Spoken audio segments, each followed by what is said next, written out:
देर लगी आने में मुझको, लेकिन फिर भी आए तो। जी हाँ, मैं शेखर बहुत बहुत स्वागत करता हूं आपके अपने YouTube चैनल एग्जामनाथ पे। जी हाँ, थोड़ा देर सही बट आ चुका हूं मैं।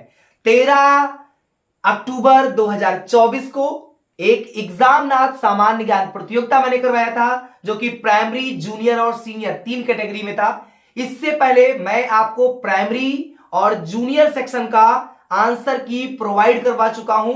आज सीनियर कैटेगरी, जी हां, सीनियर कैटेगरी का आज क्या मिलने वाला है आपको? वो मिलने वाला है आंसर की। तो आप लोगों के बहुत सारे भर भर के कमेंट्स आ रहे थे मेरे पास कि सर अब दे दीजिए, आंसर की बहुत हो गया। तो जी हां, बिल्कुल देर लगी है, लेकिन मैं एक बार उपस्थित हूं। चलिए एक बार फिर से आप सभी का बहुत बहुत स्वागत अभिनंदन करते हैं आपके अपने YouTube चैनल पे, और शुरू करते हैं आज की वीडियो को। और ये देख लीजिए कि सीनियर कैटेगरी में कौन से क्वेश्चन थे और उसके सही आंसर्स क्या होंगे। तो चलिए शुरू करते हैं वीडियो को। देखिए पहला क्वेश्चन हमारा क्या था कि निम्नलिखित में से कौन सी बोली उत्तर प्रदेश की नहीं है? ध्यान दीजिए, उत्तर प्रदेश की कौन सी बोली नहीं है? खड़ी बोली है, उत्तर प्रदेश की बोली जाती है। ब्रज भाषा भी बोली जाती है, कन्नौजी भी बोली जाती है। जी हां, जो आपकी जयपुरी है वो उत्तर प्रदेश की बोली नहीं है। इसलिए ऑप्शन कौन सा सही होगा? Option B for Bombay is the right answer. बिल्कुल। नेक्स्ट है दही और छाछ क्रमशः है। दही और छाछ क्रमशः है, पुल्लिंग स्त्रीलिंग है, स्त्रीलिंग पुल्लिंग है, पुल्लिंग और पुल्लिंग है, या स्त्रीलिंग और स्त्रीलिंग है? तो इसका जो राइट आंसर है मेरे दोस्त वो होगा पुल्लिंग और स्त्रीलिंग। जी हां, जो दही शब्द है वह पुल्लिंग है और जो छाछ है वो स्त्रीलिंग का शब्द है। इसलिए ऑप्शन ए वाला सही होगा। ए for America is the right answer. Next question की ओर बढ़ते हैं और देखते हैं नेक्स्ट क्वेश्चन हमारा क्या है। नेक्स्ट क्वेश्चन है मैं जा रहा हूं, चिंता मत करना, मेरी, अपनी, मुझकी या अपुन की? बताओ बताओ, आप सभी कमेंट करके बताओ। मैं जा रहा हूं क्या होगा? मैं जा रहा हूं, मेरी चिंता मत करना। क्या भरा जाएगा? जो सुटेबल होगा, जो सही शब्द होगा वो मेरी शब्द होगा। Option a for America is the right answer. बिल्कुल सही। नेक्स्ट क्वेश्चन की ओर बढ़ते हैं। मैंने अपना घर मटमैले रंग का रंगवाया है। इसमें जो मटमैला शब्द आया है, मटमैले रंग का, तो ये मटमैला जो है ये शब्द क्या है? विशेषण है, विशेष्य है, संज्ञा है या सर्वनाम है? तो ये जो है ये विशेषण है, क्योंकि जो संज्ञा और सर्वनाम की विशेषता बताए उसे विशेषण कहते हैं मेरे दोस्त। Option a for America is the right answer. आगे बढ़ते हैं। क्रिया का मूल रूप है। क्रिया का मूल रूप क्या है? कर्म है, धातु है, व्याकरण है या भाषा है? तो जो क्रिया का मूल रूप है वो धातु होता है। Option B for Bombay is the right answer. Next question, Sita सो रही थी, वाक्य का काल क्या है? ठीक है, वाक्य का काल क्या है? सेंटेंस क्या था? वाक्य क्या है कि सीता सो रही थी। इसमें आपको ढूंढना है कि कौन से काल का ये वाक्य है। तो पूर्ण काल है, संदिग्ध काल है, अपूर्ण भूत है या सामान्य भूत है? और इसका जो राइट आंसर है वह होगा अपूर्ण भूत। Option C for Canada is the right answer. आगे बढ़ते हैं। निम्नलिखित शब्दों में से हनुमान का पर्यायवाची शब्द नहीं है। बहुत लोगों के भर भर के लोगों ने गलत किया है, भर भर के गलत किया है। और जानते गलती क्या की? जानते हैं गलती क्या किया? गलती सिर्फ इतना हुआ कि हनुमान का पर्यायवाची है। सब लोग, कोई कपीश्वर लगा के आया, कोई पवन सुत, कोई बजरंग बली। बजरंग बली पे तो सबसे ज्यादा टिक किया है भैया आप लोगों ने, लेकिन इसका राइट विकल्प होगा राम भक्त, क्योंकि हनुमान का पर्यायवाची नहीं है पूछा गया है और आपने उत्तर क्या दिया है? पर्यायवाची है का। समझ में आया? ऐसी गलती मत किया करो। बहुत लोगों ने गलती की है, कुछ बच्चों के सही भी है बट बहुत लोगों के गलत है आंसर। आगे देख लेते हैं। कमल का पर्यायवाची शब्द नहीं है। कमल का पर्यायवाची शब्द नहीं है, तो भैया जो ग्रीस है वो कमल का पर्यायवाची शब्द नहीं है। Option a for America is the right answer. शीत का विलोम होगा। शीत का विलोम क्या होगा?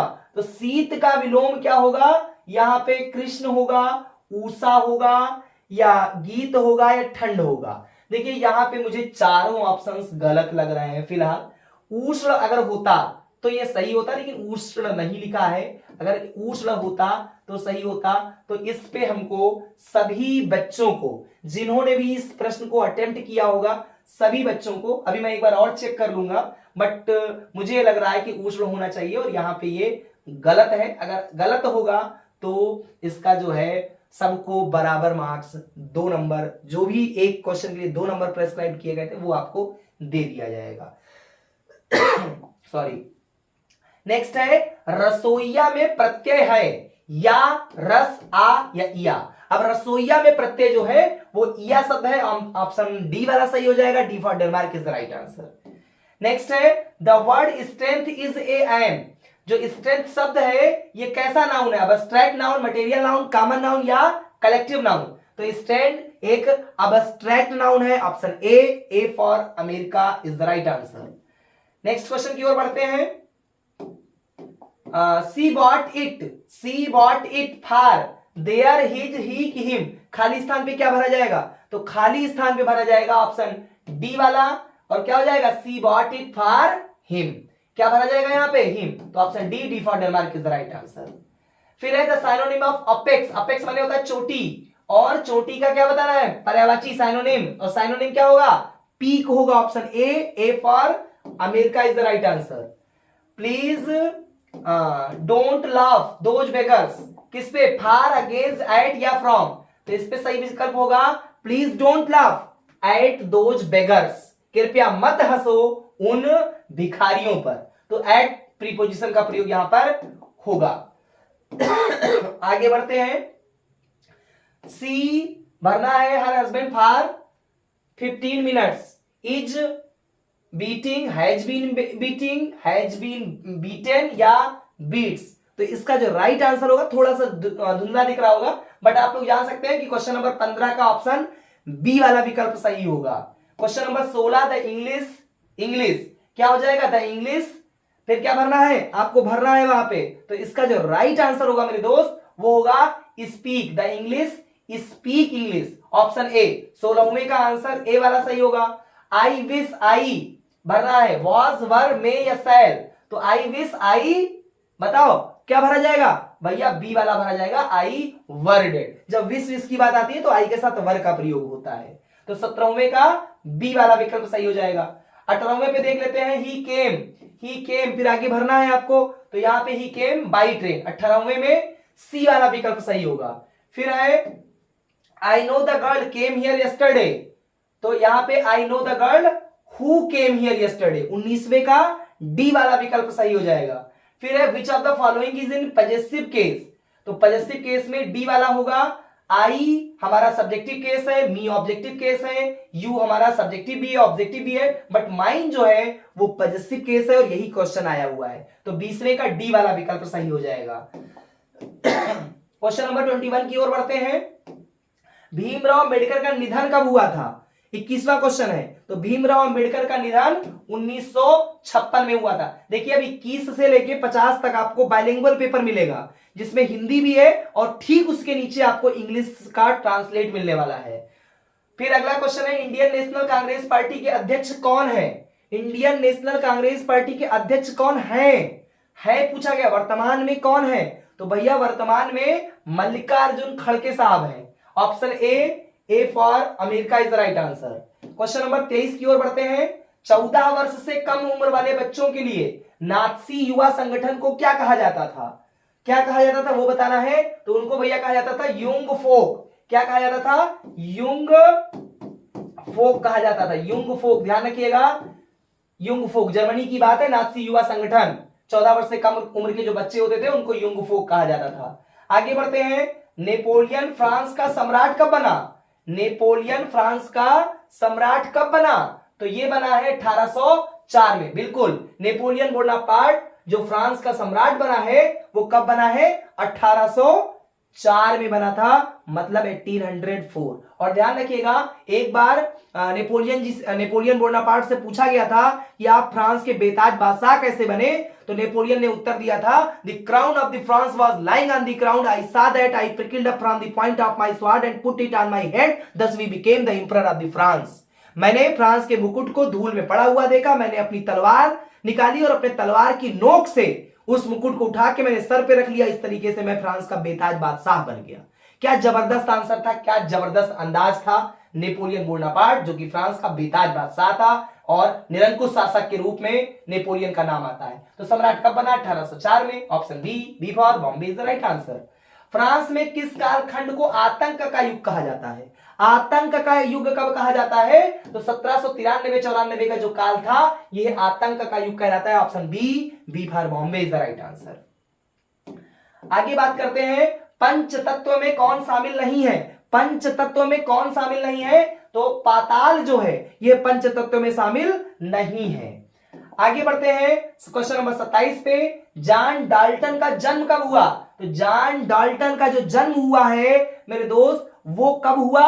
ऑप्शन बी मैंने सही लिखा हुआ है 1766 में। 1766 में हुआ था। नेक्स्ट है स्वर्ण, जिसको गोल्ड कहा जाता है अंग्रेजी में, का प्रतीक क्या होता है? बताओ, स्वर्ण का मतलब गोल्ड का प्रतीक क्या होता है? तो स्वर्ण का या गोल्ड का जो प्रतीक होता है वो होता है एयू। ऑप्शन ए में लिखा हुआ है, ए for America is the right answer.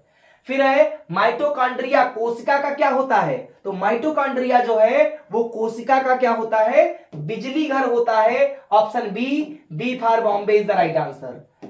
आगे है आर्मडीज एक वैज्ञानिक थे, कहां के?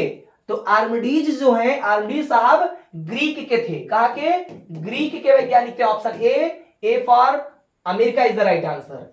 नेक्स्ट क्वेश्चन, निम्न में से कौन सा पदार्थ है?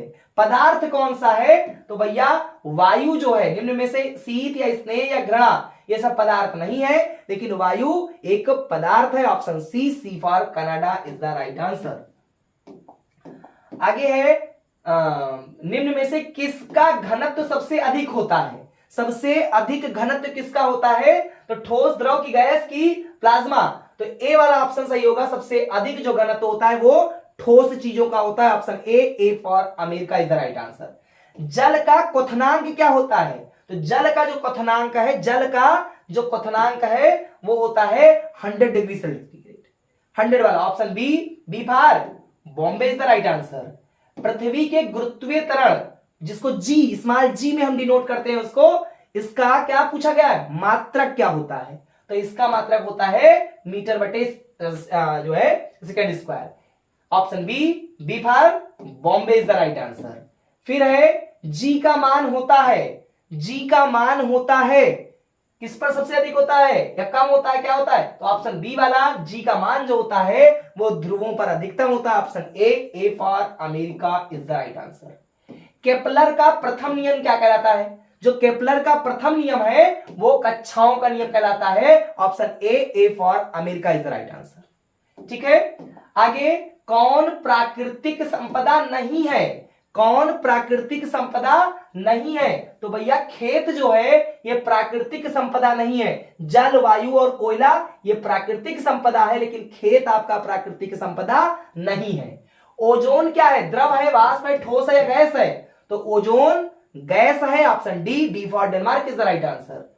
फिर है निम्न में से कौन सा तत्व द्विपरमाणुक नहीं है?